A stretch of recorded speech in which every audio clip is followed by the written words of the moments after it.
Welcome. This is Barry Jones from Angelic Wisdom, and we're here for our weekly angel reading for September 5th through the 11th, 2022. So before I begin, I'd just like to welcome everyone who's returning to this weekly series and to also welcome anyone who is new to the Angelic Wisdom community. Just a few things I want to go over before we begin, and just to remind you, if you haven't seen the general monthly angel reading as of yet, I will remember to post a link in the description area to that video. You really want to go see that. Also, you can check out on my channel the zodiac readings, so they've already been posted as well. So in order to make sure that you are aware of everything that I'm posting as it's coming out, make sure that you have subscribed to my channel and make sure the all notification bell is selected. Like and dislike and leave comments. This will help with generating the algorithms for my channel, but also the more that you interact with the channel, then you leave comments and things, you'll be assured to the algorithms will connect you with all of my content as well. The other thing is if you are looking for an angel reading with me, you can go to my current webpage, theangelschool.com/services. My future website will be angelicwisdom.org, and you can select the first time promotional offer, which is being offered as a 10th anniversary on YouTube appreciation, unlimited this year to everyone, past, future, present clients. Also, if you'd like to support my channel, you can also go below in the description area as well and find my PayPal me link. I'd like to thank the people who've been supporting me recently since I posted it. It took me so long to put it up. I just had issues with the receiving thing. So I appreciate everyone who is doing that and supporting the channel in that way. Okay, and so let's go ahead and now take a deep breath.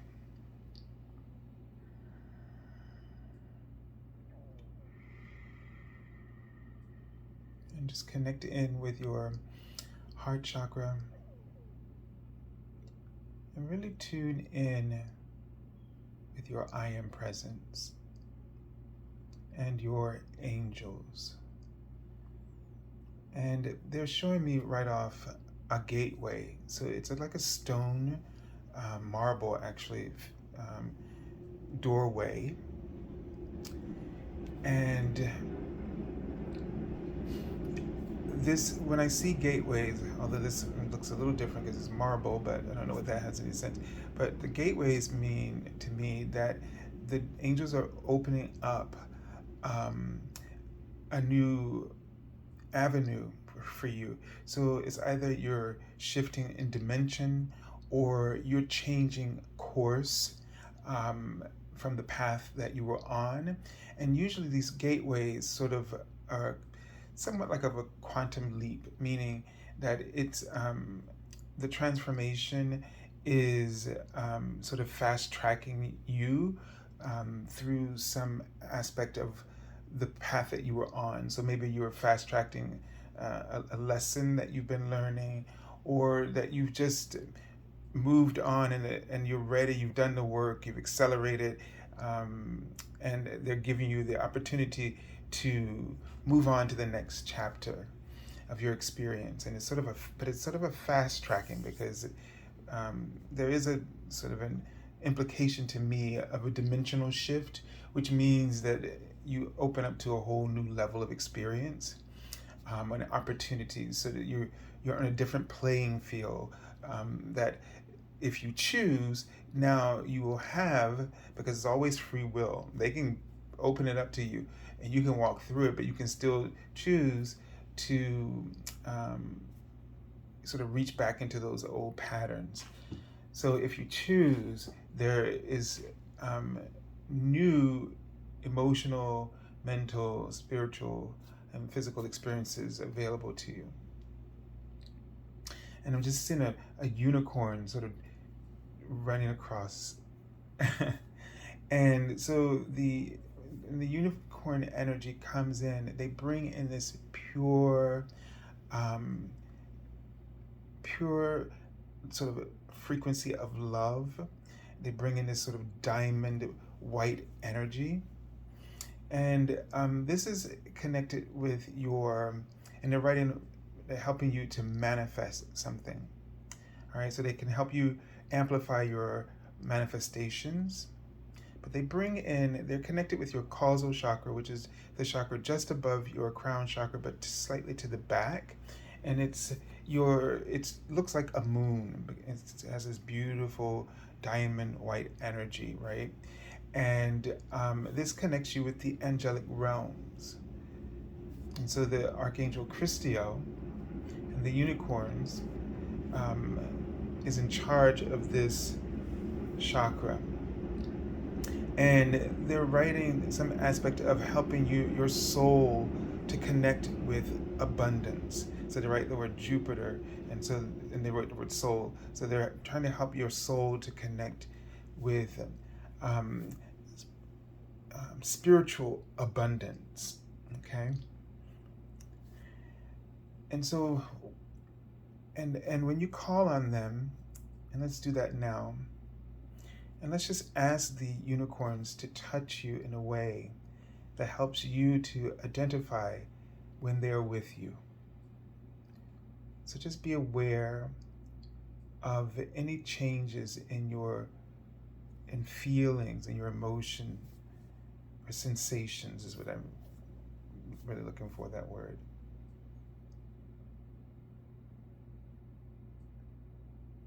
And they're touching you.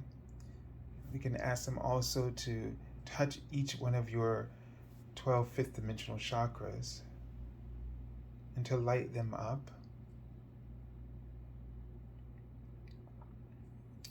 And help open up these doorways into the various dimensions, and in terms of facilitating an interaction with the reality that you're choosing right now from a higher perspective and from your most advanced awareness.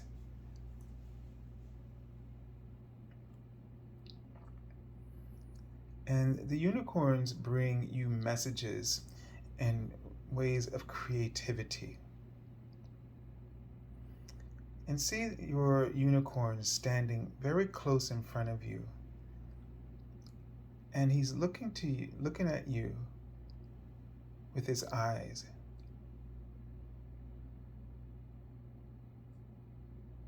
And now he closes his eyes as if he's meditating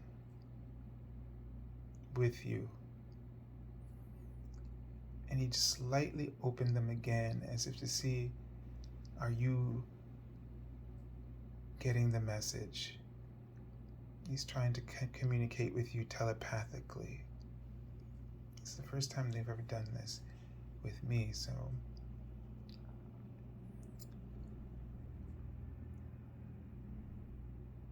And he is sort of aligning the eye. And he's asking you to visualize what it is that you've been seeking, what you've been working on, or the outcome, or the aim of your goal or purpose. And he's letting you know that whenever you call upon the unicorns, as he amplified energy around the mouth area, that when you call on them, they will appear right in front of you or beside you, and in the way that you need their support. And then visualize what it is that you need help with. And this is the way to communicate with them telepathically. Because if you can't imagine it, you are not truly asking for it. And so they want you to telepathically with your imagination and visualization to send this message to them. And then the unicorns will take your vision, your desire, and amplify it with their light from their horn of light that is projected from their third eye. So from your third eye to their third eye, they will amplify this intention, this vision, and nurture it into form. He's really emphasizing that you've got to take the time to really visualize what it is that you want and that you're seeking. But he shows me a tornado in his eye, which kind of gives me a sense of, but you must also be ready for the dramatic changes that this is going to create in your life. And so making sure that you are ready for it. That's why you have to be able to stick with the visualization, imagining it, and making sure that you can really see it. And then make sure, he's writing the word soul, that it resonates very deeply with your soul. Make sure that the vision that you feel gives you a sense of peace. So if it doesn't give you a sense of peace, then it's not quite in alignment with your soul. Your soul is not fully in agreement with what you're seeking. It's not going to deter you from doing it, but you will not find the kind of rest that you're looking for within yourself to be able to have the confidence to manifest that idea. Otherwise, you will sort of leave it out there haphazardly, kind of unfinished, and then you'll reap that. You see. So there, I just saw God, and then the angel number 100. And it says, this is a strong message from God telling you that your positive thoughts are necessary to co-create the outcome you desire. Okay? And then I saw the angel number 95. And it says, the changes that you're currently considering are taking you in the right direction for the manifestation of your divine life purpose. So you're going in the right direction with the changes that you're thinking about, but you've got to maintain a positive thought about it. And the positive thoughts, as I'm understanding it right in this moment, is your ability to visualize it, to be able to visualize it with this full feeling of support, harmony, and peace within your soul. So here's an important piece of manifestation and visualization and how they work together and how your dreams and desires can truly come about and how you can be at peace to be able to hear the guidance of what action steps to take, and how to discern the opportunities that are right for you. Excuse me. It starts with getting this manifestation piece right from the beginning. So many people just say, I want this. They pray and say, I want this. Many people try visualization or affirmations and they think it's about just saying it. It's about your imagination is truly a alternate reality where that reality is as true as the one that you choose through your choices and decisions in what we call this conscious awareness that we're experiencing, the life that we're experiencing. But your imagination is real. And if you are imagining something and it gives you total peace and you're intentionally working to allow what is a bit of allowing and also being specific. a great marriage. You don't push or force. It should never feel forced, your imagination. It's a little bit of trusting what's coming to you. It's already coming to you from the aspect of you that has been asking and seeking, and the other aspect of you that finds what it is that you're seeking. And so when you go into your imagination, you are adjusting your lens, so to speak, between these things, these aspects of you, God and the universe and your angels and their support and their prompting. And so your imagination is the visual laboratory where these events can start to materialize into a divine plan or purpose.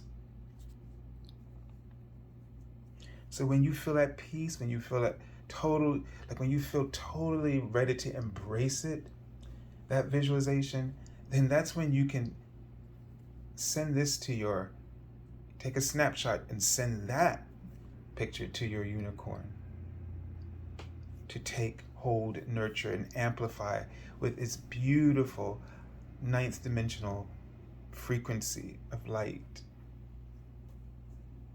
And just watch what happens when you do this. Okay. So the unicorns are saying that you're going to need, when they show me a chair, or of any form, and this is a kind of a chair, it's not a chaise lounge, it's not long, but it's sort of open in the back, and it's like this velvet, and it's kind of like a John Adler type of, I don't know if it's a bench, but it's more bench-like, but it on the sides, it's very velvet, and it comes up, like the armrest comes up on the sides, kind of sort of poofy, puffy sleeves, like. And so this is sort of a chair. It's not to lounge back, right? But you have to sit up. So that means in this chair, you have to, which all chairs represent reflection for me, but you have to sit up, really pay attention, really be focused, and really just imagine and visualize. So this chair, it gives me a sense of, make sure that you're comfortable, make sure that you feel comfortable, like the seat and the way it surrounds you and the texture is all about you, all about pleasure, making sure that what you visualize gives you 100% pleasure, is soothing, is peaceful, is harmonious. But the thing is that it's a discipline that you need to develop or add to your spiritual practice. No more just throwing an idea out there, or no more, planning it to death without making sure that everything that you're asking for sits right with your soul. Okay? Now, I'm seeing the word cherubim. Isn't that interesting? I don't know a lot about them, but I know in Diana Cooper's book, this is the one card I've never pulled. I don't know when the day this card will come. Just give me a moment. See if I can find it. So, okay, so these are 11th dimensional galactic angels, she says. And they bring the keys and codes of stellar wisdom.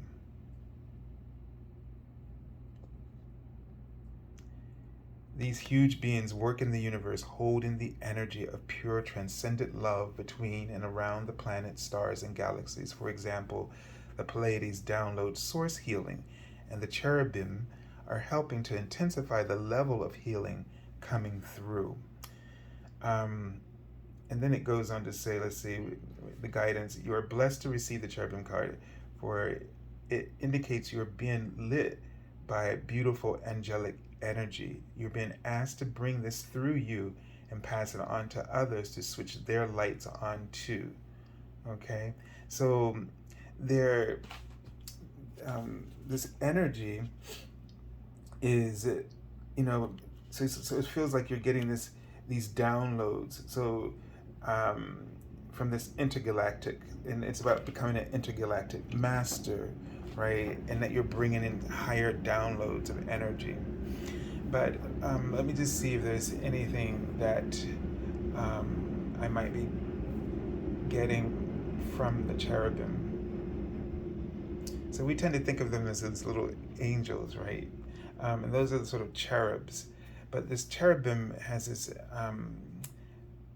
energy, the 11th dimension, like the seraphim are 12th dimension, and they sit around the throne of God.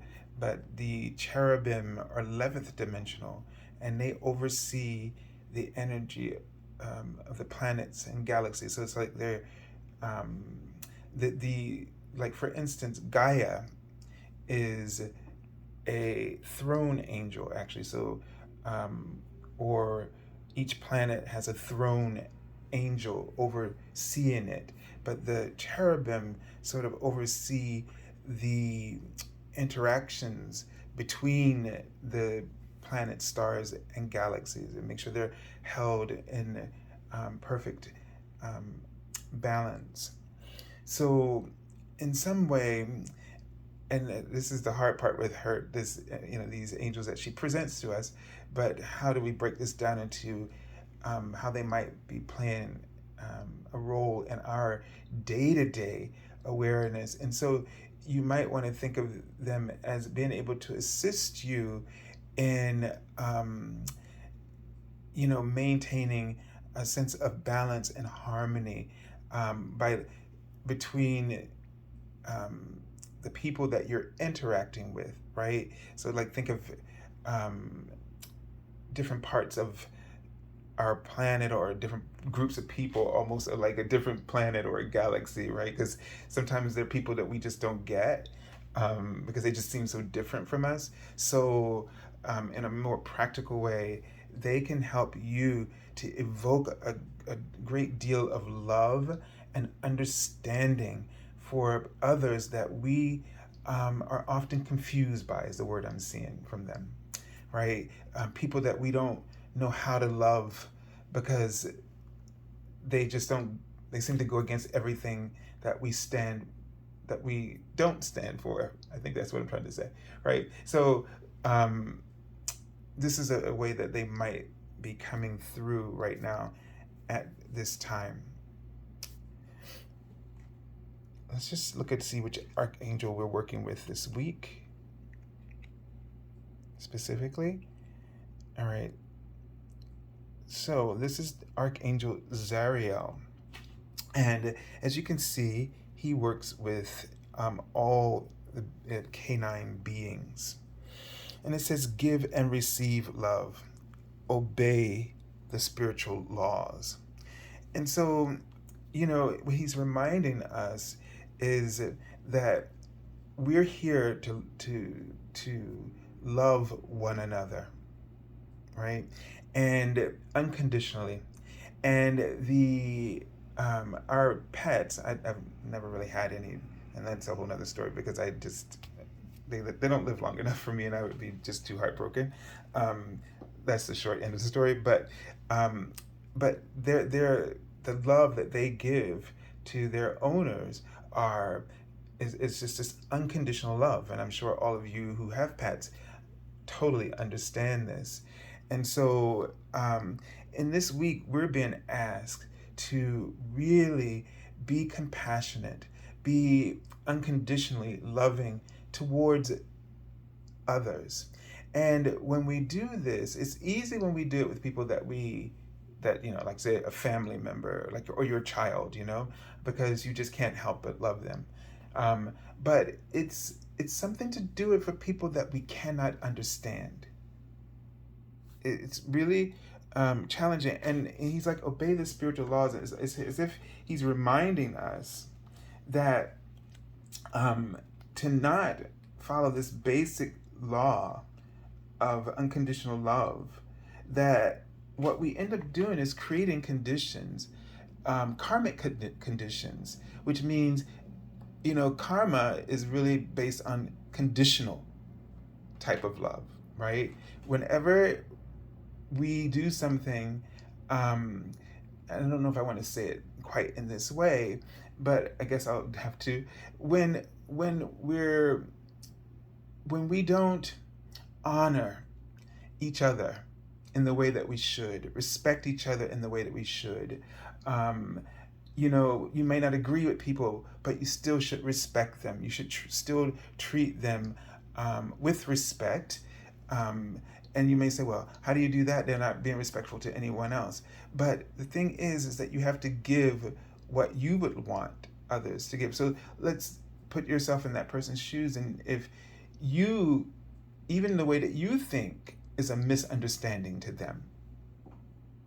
And so if you were trying, many times we try to argue our position, we try to stand up for ourselves instead of standing in our light first.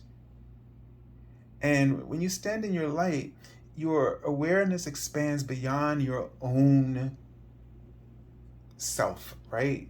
So, and you have to look at it as well, how would you want them to treat you in a conversation that you were having with them? And they're seeing you as the crazy one. And everything that you believe, for you, it's not crazy. But to them, just like what you think about them is crazy. So the idea is still, are you doing it on condition? Is it, if you treat me nice, I'll treat you nice? Because see, then that becomes a lesson that one has to learn. Karma. So you don't want to create lessons, because the earth is a school, and that's how they correct our imbalances. That's how the spiritual laws work to help us, because what we don't understand, as much as we all think that the world is going to hell in a handbasket, or that the world is coming to an end, or that we're going to destroy everything, the earth is self-regenerating, just like our physical bodies. All of creation was created to live and to thrive. It's the lessons that we create that actually is what created the need for death in the way that we experience it. And there has always been death, but it was literally a choice, a conscious choice before. Now it's something that we can't see coming because of the veil of illusion, because we are not paying attention to the way that the way our thoughts are creating certain realities. Like our thoughts are creating karma when they're based on condition. I need you to be this way in order for me to be this way. I need you to be loving so that I can feel at peace within myself. That's conditional love. And yet, what that is doing is right in front of me, power. You're giving your power away. So every time you give your power away to somebody else and you say, here, hold this, and now puppet me, you have control over me, that causes the death experience. It creates a decline in your physical body and your energies, because they're leaking energy. So every time we create a karmic lesson, we create a deficit within ourselves. So really, how many times, and like, your animals, this is why, yes, they have souls. and they don't create the karma the way that we do. They're not doing that in the same ways that we are. Not in a way that it's really something they're going to come back and work it out. We do that kind of thing, but they always love it. You could forget to feed them, and it wasn't your fault, but the dog will still love you. I'm just trying to give you the little least thing. I mean, there are people who are cruel, and that's a whole nother story. But even then, the dog still loves you unconditionally, is trusting you, um, willing to thinking about you and your feelings, caring for you. You know, caring for others shows that you the way that you would care for yourself. So you can't give what you are not able to give to yourself. And sometimes we put ourselves down because we have these really great natures, and then we say, yeah, people take advantage of us. But they only take advantage of you if you see it that way. And if you are expecting people to be nice to you just because you're nice, that's conditional love. But you should have to then look at that being nice as something that's bad. Because if you're being nice because you know that you have this capacity within yourself to give this, and your heart opens up and your heart desires to give it, but what matters to you is that you listen to your heart. It doesn't matter to you what other people do. Then that's unconditional love. And your kindness, your niceness is not a weakness. It's your power. But you give it when your heart guides you to. You trust in your heart. You're not putting your trust in the people around you. You're putting a trust in your divine wisdom, your soul. And this will always give back to you. All right, so let's see how we can practice this in this week, or let's see what messages unfold here. So, the Eight of Wands here, and this is a card of, and what I like about this card is that there's a stream here, the river. And so, as you can see, these 8 wands are moving in alignment with the universe. It's moving in alignment with the flow of your purpose, of whatever it is that the path that the universe has you on. You're moving in alignment with that. When that happens, this is the first time I'm thinking about this for this card, because this is here. But this is a sign when you are in alignment with your heart, things move quickly. So if you manage to align with your soul, right, in that way that we were talking about earlier, where your soul is at total peace with your decision or your visualization, when you do that, things happen quickly. Now, what you've got to do is not get in the way and mess it up. So you just look at his face. They don't have mouths, but their eyes communicate everything. And he's just going with it. And there's a sense in his face of a knowing. A knowing. He's not thinking, what's going to happen? Where are we going to land? Like all that, like when we think, well, what if? And that interrupts you. So all of a sudden, now everything's moving, or an opportunity happens for you, and now you're thinking, what if? No. He's looking at you with some kind of knowing. Like, I've done this many times. You're going to be fine. You just don't, just go with it. Trust it. Keep it believing. Amplify your faith. Maybe amplify your vision so that you're resting in the peace of that. And everything you will flow right towards exactly what is best for you. So we might have something we're looking for that we want, but we always elevate our prayers to what is best for you, and what is in the best and highest good for all. And that's really where you're aiming at the end of the day. Even though your visualization is something specific that you feel resonates with your soul, but now you allow for, you might be focused on this one, but as they're just showing me, opportunities. Whatever you visualize will never come as just the one thing. It's going to come with opportunities, plural, for you. And any nervousness or anxiety you're feeling as you're traveling is because you know there's more. And sometimes it's not easy to identify those, but there's more. And yes, you will be ready. Okay. I'm just seeing something and I'm trying to figure out what it is. They're holding their hand up to the face like this, and someone is sitting holding sort of an acorn in their hand, like a fairy like being. Kind of almost looks like Pan. So there's some gift that they're gonna the acorn is sort of represented for me right now, some kind of financial opportunity, like an acorn. It's, I don't know, but you can feel the meaning of that. It might be financial. It could be, but it's something essential that you need. This will come along with, but it's going to come very swiftly. They're writing.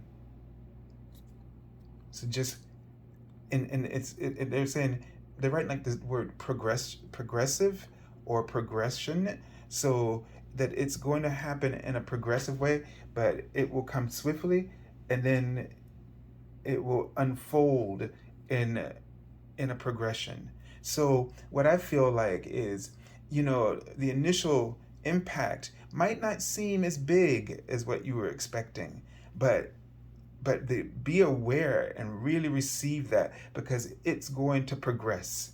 It's going to unfold in a progressive manner.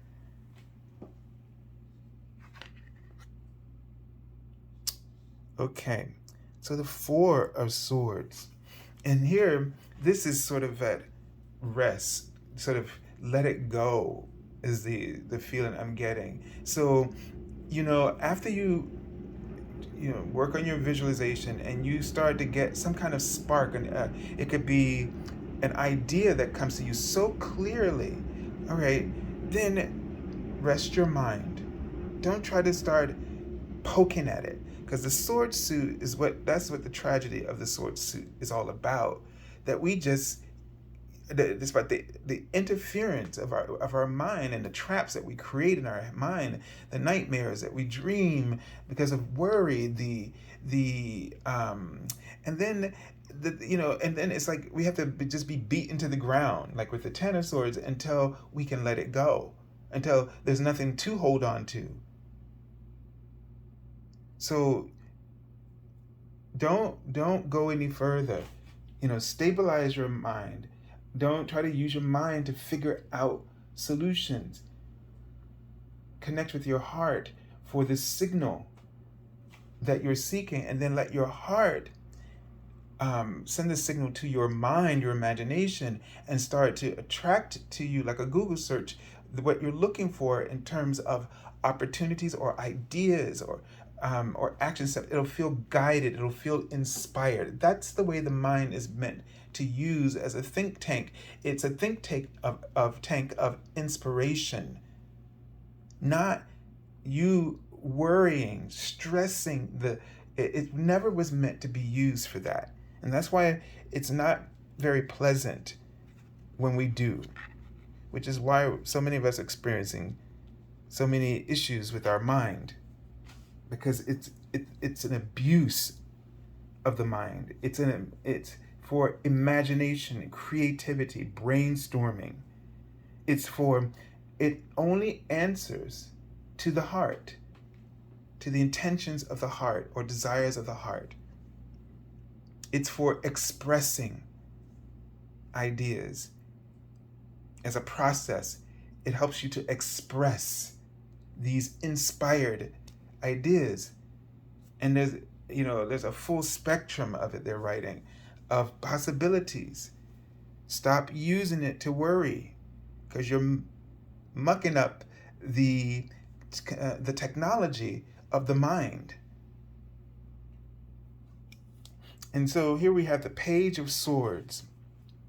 And all the swords are seekers of truth, Okay? Seekers of knowledge, truth.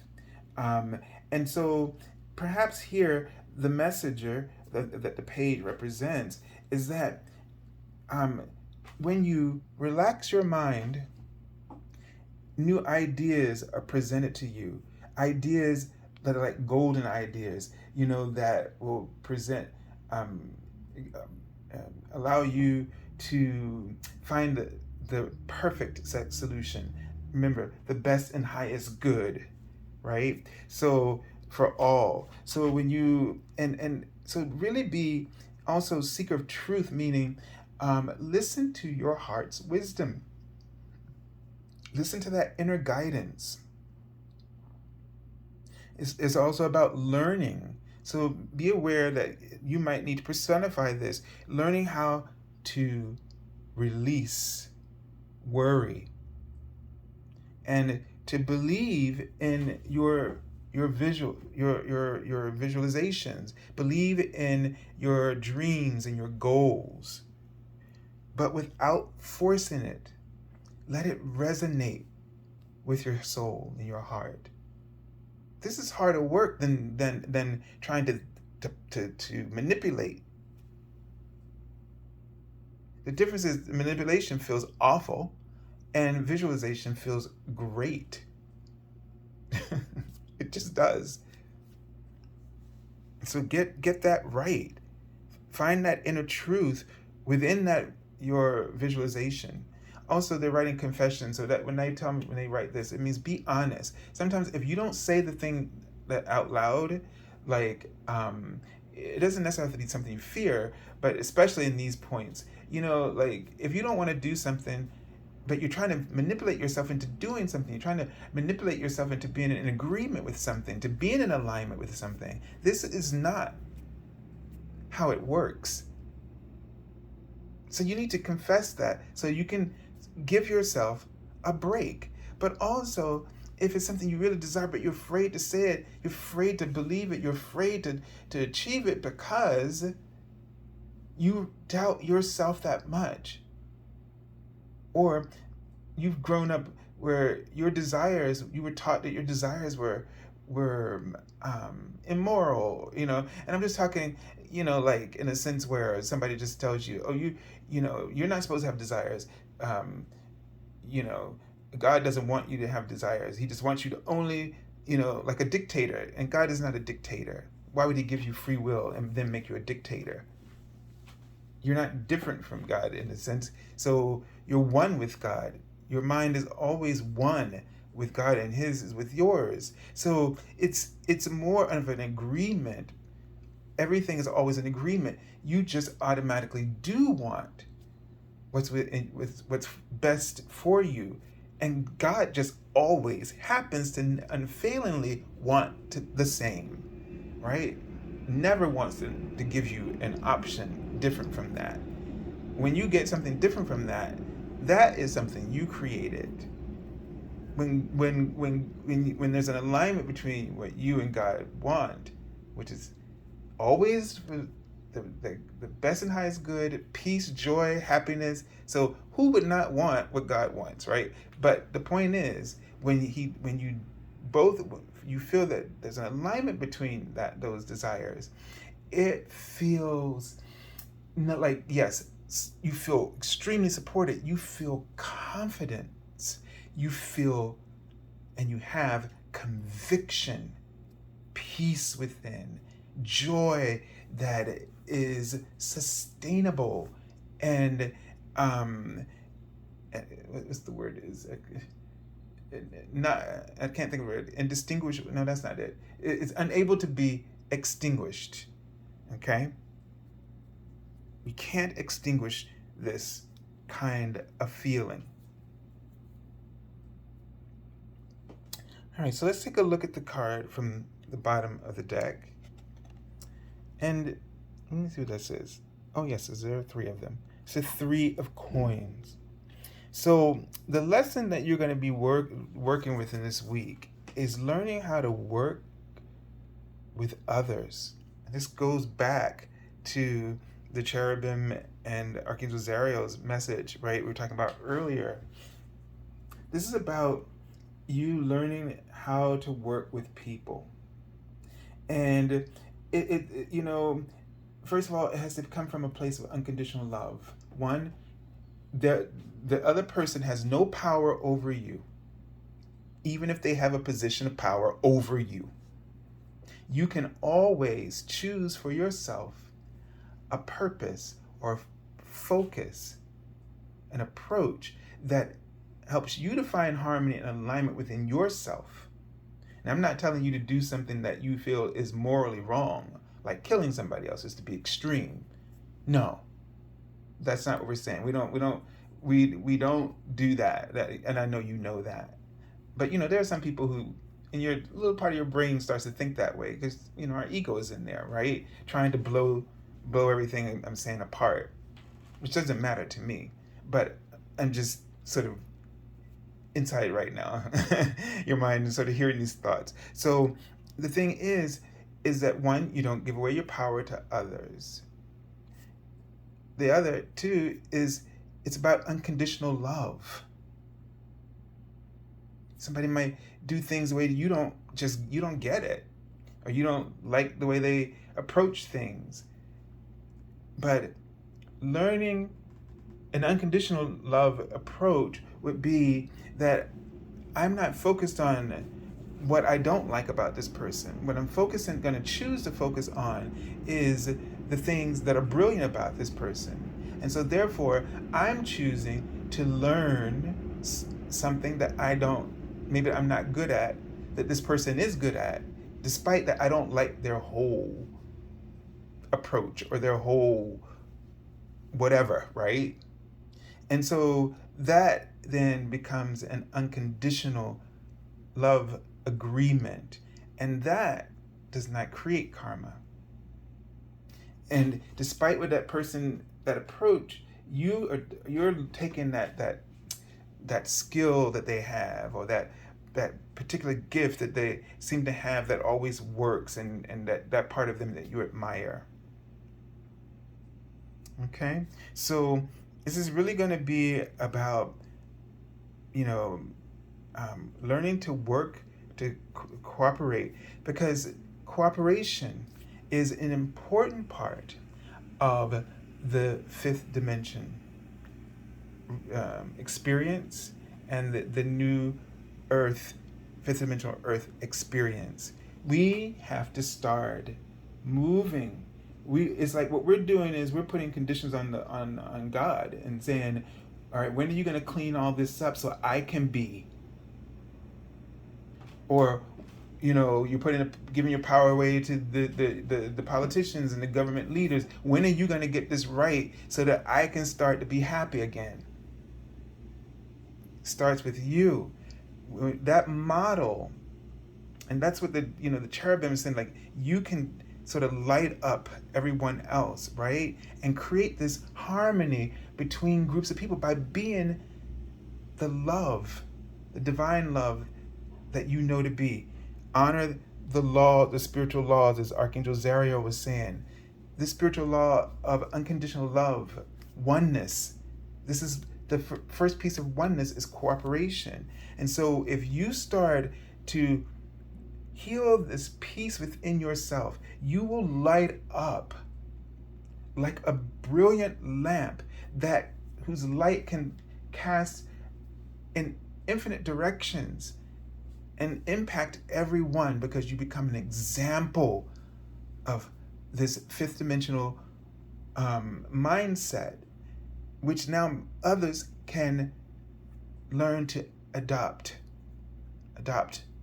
because of you being true to yourself.